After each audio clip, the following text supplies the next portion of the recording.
Hello there, it's time now for SME On Point. Thank you so much for staying with SABC News. So, doing work across the African continent and beyond is deemed to be quite hard. Understanding how to navigate that market would be insightful for South African SMEs, that would be you, looking to work across the African continent. The adoption of the Africa Continental Free Trade Agreement is expected to favour small and medium-sized businesses with the offer of new markets, among other benefits. But what do local SMEs need to know before they leap into regional markets? I've invited Thulisile Phiri, who's the founder of the African Storyteller and has worked across Africa in a number of countries, among them Egypt, Eswatini, Ghana, Kenya and Lesotho. She now joins me in studio to share her knowledge and expertise. Thulisile, thank you so much for joining us on SME On Point. When I first heard of the Africa Continental Free Trade Area and what it sought to do, my first thought was to jump into the benefits for SMEs. Did you have the same thinking process as well? Thank you, dear. Well, thank you so much for having me, and hello to the viewers at home. Look, the Africa Continental Free Trade Area actually offers immense opportunities for SMEs in the future. Okay. Let's just be realistic. Right.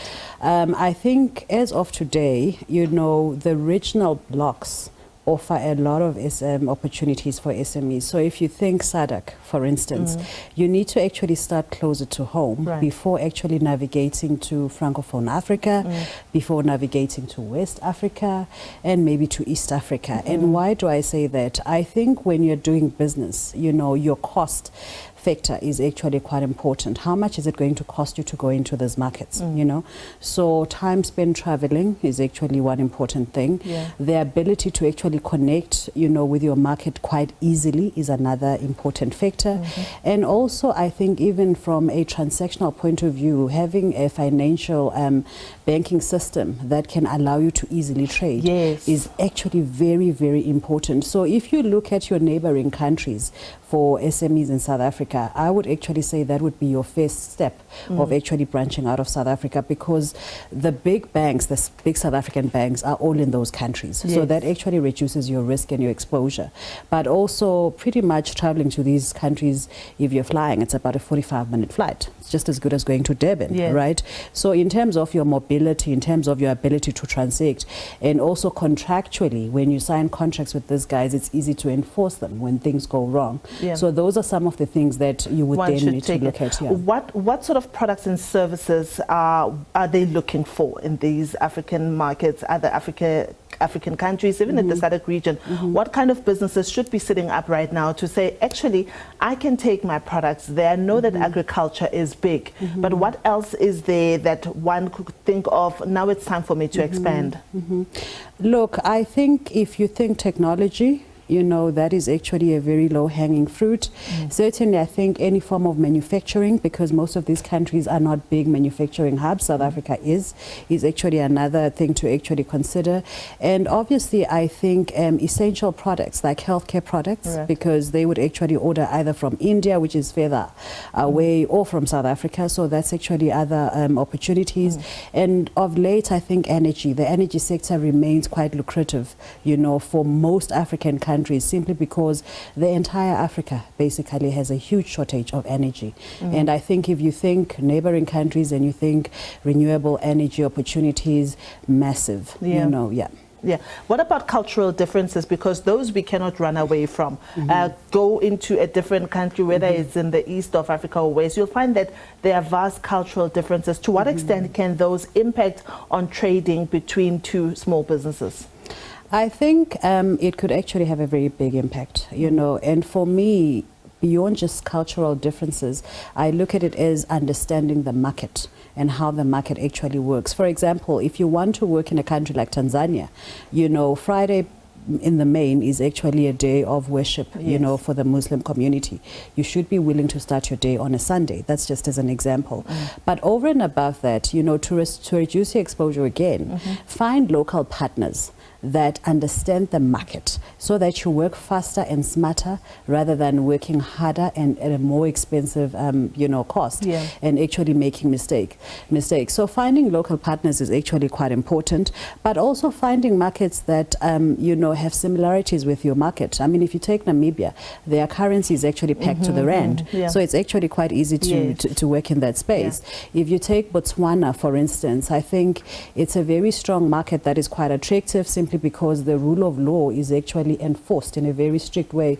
So look at markets where your exposure will actually be lesser, but also, look at markets where you can partner with local people. There is always local business people that want something out of South Africa and you would be wanting something out of there, and find those synergies and make it work. So when you are starting out here and you need to market yourself and market your services for visibility, what is the best way to do it? Which platforms are best, and how do you put yourself out there, as it were, to say, hey, here I am, I'm Diabo, I'm ready to bring my services into Uganda, for instance? I think the first point of call would actually be to approach the investment companies that are basically doing country investments for those respective countries. They're normally linked to governments, but they're like state-owned entities. So if you're going to Botswana, reach out to the Botswana investment entity. Same thing with Namibia and any other country. They normally would be able to tell you where the opportunities are, who are the players, how to get into that market, who you can partner with. So they'll be able to do like speed dating, if you want to call it that, and pay you with SMEs that basically are looking for partners in your space. That's the first one. The second one, I think we live in a very digital age. Yeah, market yourself digitally. The whole world is actually leveraging, the fact that information is now easily and readily available.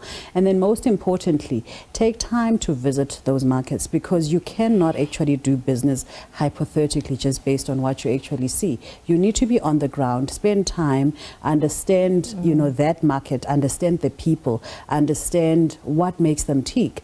And also, most importantly, I think you need to then understand which South African companies are in those markets already, and talk to those companies and say, how are you experiencing this market? What are some of the lessons that you can actually share? Especially, the financing companies, because they tend to do quite very elaborate due diligence before they go into market. Talk to your IDCs, talk to your African development banks, talk to the guys that would actually be financing big projects in these countries, and say, can you please give me, a heads up of what works and what doesn't work in these, markets. And normally they are very selfless with that sort of information. Could you also approach smaller funders if you are looking to expand, to say, I want to bring the service to your country? Would you consider funding my business? Is it a possibility? I think that's a very big possibility. That's a very big possibility. I think finding, sweet spots to collaborate, to partner, and most importantly, to actually get the information. Because if you have information, the right information, you can then make informed decisions. Right. Yeah. Thulisile Phiri is the founder of the African Storyteller. Thank you so much for joining us on SME On Point. So and we've really learned a lot about how you can scale up and take your business to the other African countries. She does recommend that you start in the neighboring countries. If you are here in South Africa, that would be in the SADC regions. And do look up her business, the African Storyteller, to see what more tips you can get. And we do wish you the best of luck. To this now, as we wrap up Women's Month, one young woman is using her makeup artistry skills not only to beautify others, but to also teach them necessary skills so they can do it themselves when the need arises, or take it further by starting a business. Beats by Boity is preparing to open more branches across the country as makeup becomes an essential part of many people's beauty routines. Makeup artistry has become an excellent way to turn a passion into an income stream. What started as a side hustle for Boitumelo Pungo back at her varsity student residence has flourished into a thriving business. I started off doing lashes, and from lashes I gradually moved to doing makeup. I used to charge people $150 to do their makeup for all types of events. And then as the business was growing, because it was a price that people could afford, my business moved from student accommodation to my grandparents' garage, where I was able to create like a mini studio for myself. And then from there, business grew as well, and I was able to afford a office at Pimville, just opposite Maponya Mall. That's where we're currently operating, and business has been growing ever since. Pungu now offers makeup artistry classes in Soweto, Pretoria and Durban. Although there are many others who already offer these classes, Pungu says she learned that a reasonable price leads to more bums on seats. The people that contact me to learn the makeup, to join the makeup classes, majority of them want to learn makeup to do themselves, because majority of them are 9-to-5 people, so they just want to learn the skill, also to, you know, uplift their self-confidence, because makeup plays a big role in confidence in other people. Also, minority of them want to start the business and being makeup and being makeup artists and becoming entrepreneurs in the makeup field. Africa still relies heavily on imported products as the manufacturing capacity is limited. The challenge in that is finding the manufacturers. There actually aren't many manufacturers that I know that produce makeup products from scratch in South Africa. That is why we have to resort to using other international suppliers so that we do the skill. However, I wouldn't really say the quality would differ. The quality is still good. It's just that we need to start by sourcing manufacturers and figuring out which machinery do they use and how they actually produce these makeup products within South Africa, because most of the South Africans that I know have makeup brands also source from Chinese suppliers. Just like in fashion, makeup artistry is evolving with exciting trends appearing every season. Social media has become a great source of inspiration and information of what is in and what is out. What's on trend, like, you know, on TikTok, keeping it very demure, very mindful, a soft glam look. Makeup that doesn't require, like a no makeup look. That is what is in season, because, you know, South Africa is hot in the festive season. So you don't want to find yourself having a whole lot of makeup and you start sweating and it starts melting.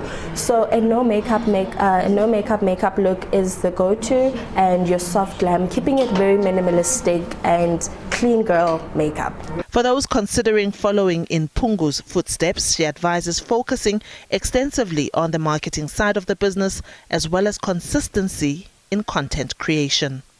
Diabo Seto, SABC News, Johannesburg. And that is our featured business of the week. Please remember to support small businesses in your communities and keep the rand and cents circulating.